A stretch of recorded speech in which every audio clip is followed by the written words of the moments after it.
5월 19일 화요일 새벽 묵상입니다. 오늘의 말씀은 신명기 20장 10절부터 20절까지의 말씀입니다. 내가 어떤 성읍으로 나아가서 치려할 때에는 그 성읍에 먼저 화평을 선언하라.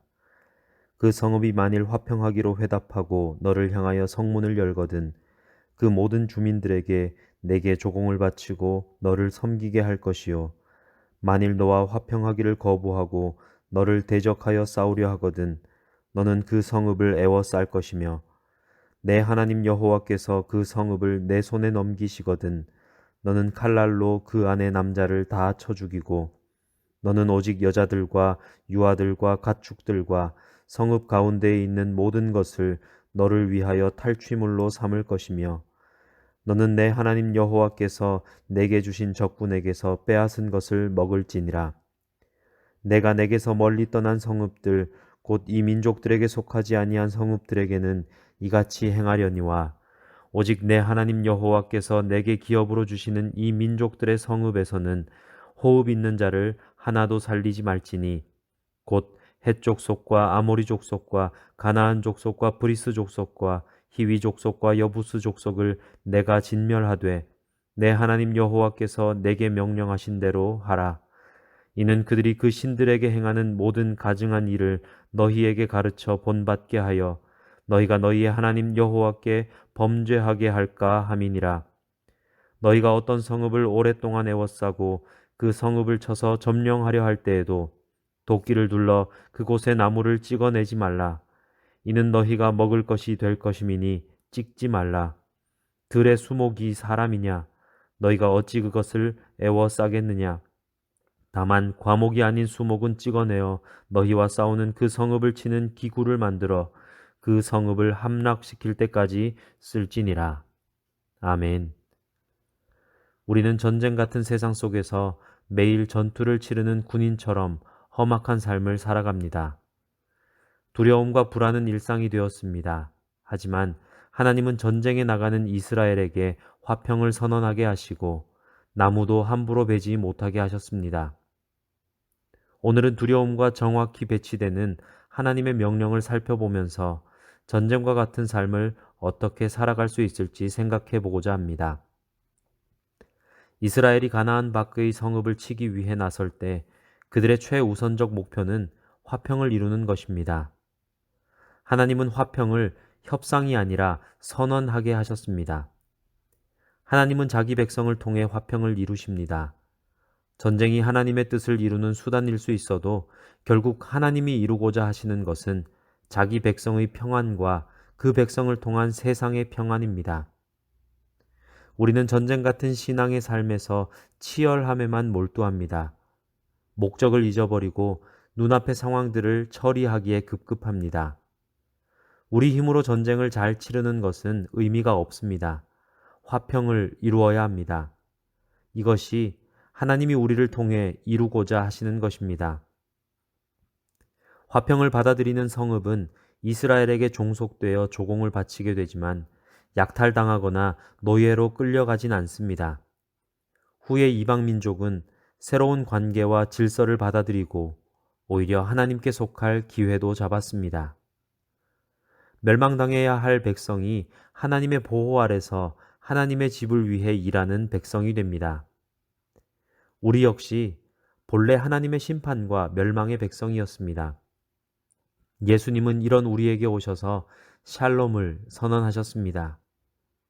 신앙의 여정이 쉽지는 않지만 우리의 본래 모습과 장차 올 영광을 생각하면 현실의 고단함을 이길 수 있습니다. 약한 이스라엘이 어떻게 다른 민족과 성읍을 공격하게 되었을까요? 그것은 하나님이 그들과 함께 하셨기 때문입니다. 하나님이 그들과 언제나 함께 하셔서 이기게 하실 것이기에 하나님의 약속을 믿고 담대하게 나가는 것이 이스라엘의 능력이었습니다. 하나님의 약속을 붙들면 우리의 능력은 그대로일지라도 믿음이 달라져 적들 앞에 두려움 없이 담대하게 설 수 있습니다. 가나안 땅에 속한 성읍들에게는 가혹한 심판이 펼쳐집니다. 그 땅에 만연했던 우상 숭배를 뿌리 뽑기 위한 조처입니다. 죄의 결과는 죽음과 영원한 형벌입니다. 인간적 기준에 따른 동정심과 연민은 죄를 봐주고 방치하는 핑계가 될 뿐입니다. 죄의 뿌리를 완전하게 제거하고 언약 백성을 보호하시는 하나님의 모습에서 우리는 오히려 사랑과 공의를 발견할 수 있습니다. 이스라엘의 승리는 확정적입니다. 그래서 하나님은 이스라엘 소유가 될 과목을 베어버리지 말라고 명하십니다. 전쟁은 필연적으로 파괴를 수반합니다. 그러나 하나님이 함께 하시는 전쟁에 다른 결착은 없습니다. 완전한 승리만 있습니다.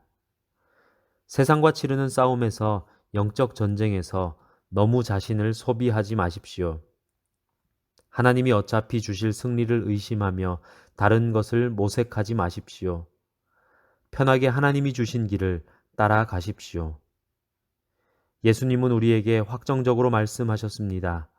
세상 마지막 날까지 함께 하겠다 약속하셨습니다.